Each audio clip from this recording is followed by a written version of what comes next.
Hello dear student, welcome. तो जो बच्चे लोग F I BCom sem two में तुम्हारा एन ई पी का नया पैटर्न है, तो डिपार्टमेंट अकाउंट का सम तुम्हारे लिए सॉल्व कर देता हूँ। ये पहले सेम वन में होता था, अभी सेम टू में आ गया। ठीक है, अब सम कैसे भी आता है, मैं तुमको एक ही सम में तुम्हारा भेजे में डाल देता हूँ कि करना क्या है। डिपार्टमेंट बनाना है, राइट। तो इधर दो डिपार्टमेंट है, एक्स और वाई। इधर डिपार्टमेंट एक्स लेंगे, डिपार्टमेंट वाई, एक्स और वाई। तो ये पर्टिकुलर्स लिख दिया आप लोग ने। तो आपने जो 12th में सीखा है, तो फाइनल अकाउंट का बेसिक क्या है, सबसे पहले यहाँ लिखा जाता है ओपनिंग स्टॉक। क्या लिखा जाता है? Opening stock. तो यहाँ आप लिखेंगे closing stock. Debit side opening है, तो क्रेडिट साइड क्लोजिंग स्टॉक। इधर आएगा आपका परचेस। क्या आएगा? परचेस। इधर क्या लिखेगा बच्चा? सेल्स। ओके। इधर आपका आता है कैरेज इनवर्ड। क्या आता है इधर? कैरेज इनवर्ड, मतलब कैरेज इनवर्ड माल लाने का खर्चा। तो तुम्हारा ये प्रॉफिट एंड लॉस अकाउंट है। कौन सा अकाउंट है ये? तो इधर तुम्हारा आएगा कैरेज आउटवर्ड। क्या आएगा? कैरेज आउटवर्ड, है ना। तो अभी सम पहले बेसिक से स्टार्ट करते हैं। जो अमाउंट डबल दिया है उसको बांट के लिखेंगे, और जो सिंगल है, जो बांट के दिया अच्छी बात है, जो सिंगल है उसको बांटना है। ओपनिंग स्टॉक 40-50, तो ओपनिंग स्टॉक लिखेंगे 40,000 और 50,000। फिर उसके बाद बोला है परचेस 1.5 लाख और 1 लाख। ओके। अभी हम लोग को ना परचेस का इसमें रेशियो भी निकालना है, और सेल्स का पूरा खेल इस पर ही है। तो फिलहाल मैंने क्या किया, अमाउंट यहाँ लिख दिया। ओके, अमाउंट यहाँ लिख दिया। फिर बोला है सेल्स। सेल्स बोला है 2.5 लाख और 1.5 लाख। ओके, सेल्स क्रेडिट में आता है, और ये सेल्स का रेशियो भी मैंने यहाँ लिख दिया, 2.5 लाख और 1.5 लाख। ठीक है। अब उसके बाद क्या दिया बच्चा मालूम है? सैलरीज दिया है। तो वेजेस यहाँ आता है और सैलरीज यहाँ आता है। तो वेजेस फैक्ट्री का खर्चा होता है, सैलरीज ऑफिस का। तो सैलरीज आप लोग लिखेंगे प्रॉफिट एंड लॉस में। तो सैलरीज कितना दिया है? 16,800, 12,000। तो इधर 16,800 देखेंगे और इधर 12,000 लिखेंगे। अभी आप लोग नोटिस करेंगे ना, अभी ये सब अमाउंट सिंगल दिया है। जो सिंगल है इसको ही डबल करना है, रेशियो में बांटना है। तो जनरल सैलरीज, तो सैलरीज ऑफिस का खर्चा होता है, इसके लिए वो प्रॉफिट एंड लॉस में आएगा। अभी हम लोग सिर्फ नाम लिखेंगे, अमाउंट नहीं लिखेंगे। ठीक है। फिर बोला है कैरेज इनवर्ड, तो कैरेज इनवर्ड ट्रेडिंग में आएगा। बोला है carriage outward, carriage outward profit and loss में आएगा। फिर बोला है एडवर्टाइजिंग, एडवर्टाइजिंग किधर आएगा? प्रॉफिट एंड लॉस में। फिर बोला है रेंट, रेंट भी किधर आता है? प्रॉफिट एंड लॉस में। फिर बोला है interest on bank loan. Okay. अब इंटरेस्ट ऑन बैंक लोन के पीछे कहानी है वो बाद में बताऊंगा। ठीक है। और इंश्योरेंस के पीछे अभी इस पर डिस्कस नहीं करेंगे, हम लोग बेसिक से जा रहे हैं। लाइटिंग भी इधर ही आ जाएगा। ठीक है, लाइटिंग। अब एक चीज़ सुनो, डेबिट में आएगा डिस्काउंट अलाउड। क्या आएगा? तो इधर आएगा डिस्काउंट रिसीव। क्या आएगा? Discount receive. ठीक है, डिस्काउंट अलाउड, डिस्काउंट रिसीव। पर जो सिंगल है उसको कैसे बांटेंगे, राइट। फिर इधर बोला क्लोजिंग स्टॉक 36-40। तो क्लोजिंग स्टॉक तो चल इधर लिख दिया 36,000, 40,000। सवाल अभी भी है कि जो बाकी का अमाउंट है वो कैसे लिखेंगे। तो उसके लिए आपको परचेस रेशियो निकालना पड़ेगा और सेल्स रेशियो निकालना पड़ेगा। तो परचेस का अमाउंट से परचेस रेशियो मिलेगा, सेल्स के अमाउंट से सेल्स रेशियो मिलेगा। तो परचेस का अमाउंट है 1.5 लाख और 1 लाख। तो अगर मैं इसका 4 0 काटता हूँ, 4 0, तो इधर 15 बच रहा है, इधर 10 बच रहा है। और ये 5 के टेबल में 3 बार जाएगा, ये 2 बार जाएगा, तो आ गया ना परचेस रेशियो।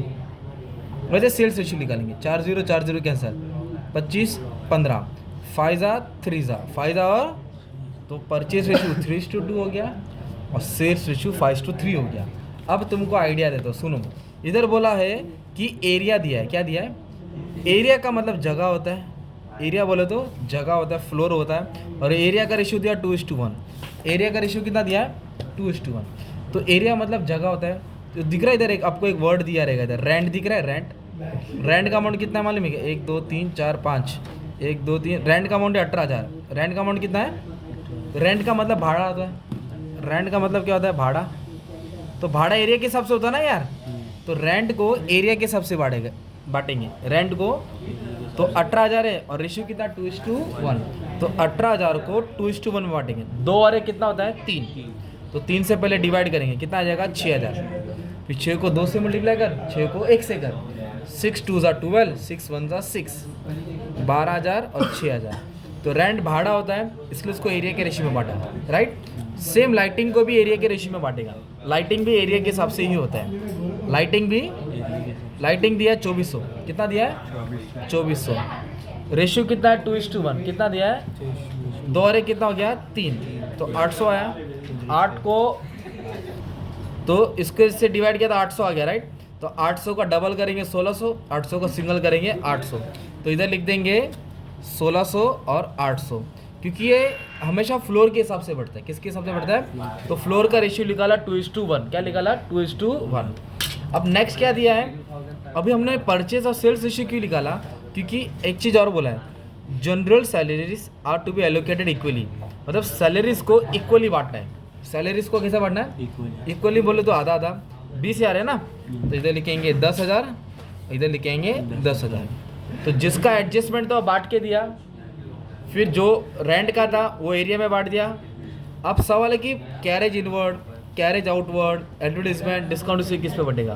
तो अभी एक लॉजिक देता हूँ, इधर का जो भी आइटम है अब सेल्स पे बांटना है। जो भी बेचने का खर्चा रहेगा किधर जाएगा? और इधर का खर्चा किधर जाएगा? परचेस में। इधर का किधर जाएगा? और इधर का क्रॉस याद रखने का। तो अभी जैसे कि कैरेज आउटवर्ड है, कैरेज आउटवर्ड मतलब शोरूम में माल जा रहा है 16,000 ना, तो सेल्स के रेशियो में जाएगा कितना? 16 रेशियो, राइट। तो अब इधर क्या दिया? कैरेज आउटवर्ड 16,000, कितना दिया है? और रेशियो कितना है? 5:3। तो 16,000 को 5:3 में बांटेंगे, तो 5 और 3 कितना हो गया? 8। तो 8 से डिवाइड करेंगे, कितना आएगा? 2,000 है ना। 2 5 10, 2 3 6, तो 10 और 6 आ जाएगा। तो आप लोग देख सकते हैं जो कैरेज आउटवर्ड 16 था, 10 और 6 मतलब सेल्स रेशियो में बांटा। किस में बांटा? वैसे ही एडवर्टीजमेंट क्या होता है? बेचने का खर्चा होता है, तो बेचने का खर्चा किस में जाएगा? सेल्स में। एडवर्टीजमेंट को भी किस में बांटेंगे? सेल्स में। ऐड का अमाउंट कितना दिया है? 12,000। कितना दिया है? 12। तो 5 और 3 कितना हो गया? 8। तो 8 से इसको क्या करेंगे? डिवाइड करेंगे, तो 1500 आएगा। कितना आएगा? 1500 को 5 से मल्टीप्लाई करेंगे, 1500 को 3 से करेंगे। 1500 को 5 से किया तो 7.5 आ गया, और 3 से किया तो 4.5 आ गया। सेम डिस्काउंट अलाउ क्या है? किस पे बांटेंगे? सेल्स में। अगर है नहीं रहता तो बोला मैं, है ना। तो वैसे डिस्काउंट इसी किस पे जाएगा? परचेज। और कैरेज इनवर्ड भी परचेज, क्योंकि खरीदने का खर्चा होता है और ये बेचने का होता है। तो डिस्काउंट इसी का अमाउंट दिया है 3,000। कितना है? और परचेज रेशियो कितना है? 3:2। कितना है? 3:2। तो 5 से डिवाइड करेगा 600 आएगा। 6 3 18, 6 2 12, तो 1800 और 1200। इधर प्रिंटिंग मिस्टेक है, ये 20,000 अमाउंट है। कितना अमाउंट है? 20,000। तो कैरेज इनवर्ड को भी किस में बांटेगा? परचेस में। किस में बांटेगा? परचेस में। तो 20,000 को 3:2 में बांटेगा तो 12 और 8 आएगा। कितना आएगा? 12 और 8 आएगा। सिंपल। फिर क्या करेगा? प्लस माइनस करेगा। क्या करेगा? ये टोटल से टोटल क्या करेगा? माइनस। ये टोटल ज़्यादा है, ये हो गया 2,86,000। कितना हो गया? इधर लिखिएगा 2,86,000। उसमें तो ये टोटल माइनस करेगा ना, तो ट्रेडिंग में आपको क्या आता है? माने में ग्रॉस प्रॉफिट आता है। क्या आता है? Gross profit. ये टोटल से टोटल क्या किया? माइनस किया। तो 2,86,000 में से ये कितना है? 1,90,000, 192। तो तुम्हारा आंसर है 84,000। ये डिपार्टमेंट एक्स का हो गया। वैसे वाई का निकल गया। ये टोटल 1,90,000 कितना है? 1,90,000। इधर भी लिखेंगे 1,90,000, इस पर तो क्या करेगा? माइनस। ये आया 32,000। ये हो गया ग्रॉस प्रॉफिट वाई का। अब ये उठा के इधर डाल देंगे, by gross profit brought down. कितना है? 84 है, 32। अब ये टोटल से टोटल क्या करेंगे? माइनस करेंगे। तो आपको क्या मिलेगा? Net profit. क्या मिलेगा? Net profit. ठीक है। और जो general profit and loss account बनाते हैं उसका बाद में कहानी बताता हूँ। फिलहाल बेसिक सम से आप स्टार्ट कर लो। ठीक है। Thank you very much and all the best for exam.